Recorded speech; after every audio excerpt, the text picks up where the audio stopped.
It was an unbelievable moment. I was having dinner with the owner of the company for which I worked after a successful day of client meetings in upstate New York.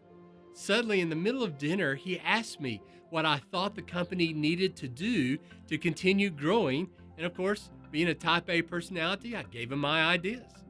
And by the end of dinner, we were discussing what it would look like for me to lead the company on a daily basis.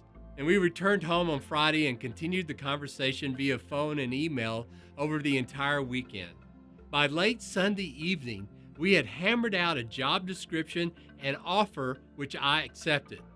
And then, of course, the owner prepared to announce my new role Monday morning. There was a major problem. Friday, when I left work, there was a group of executives above me on the org chart that were going to suddenly realize on Monday that all of them reported to me. Not exactly how this group of execs wanted to start Monday morning. You would expect that most of them would find new jobs and move on. However, every one of them stayed for at least several years. Yes, I had won. However, for the company to win, we needed these men and women to continue forward with us. Over the years, people have asked me how I navigated this situation to allow all the execs to feel comfortable in staying. I believe it is a great example of how the teachings of Christ can positively impact a company. During my tenure as company leader, I focused on two aspects of Christ's teaching. First, respect.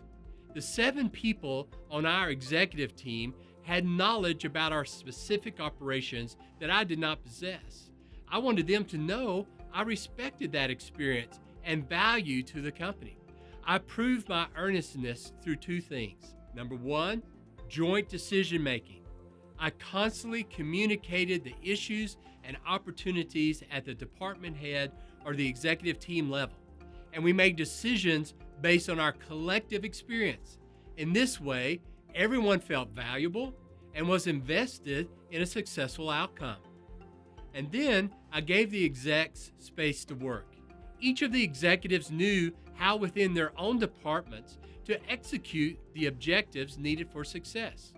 We only had 250 employees at the time, so visibility and accountability were very high.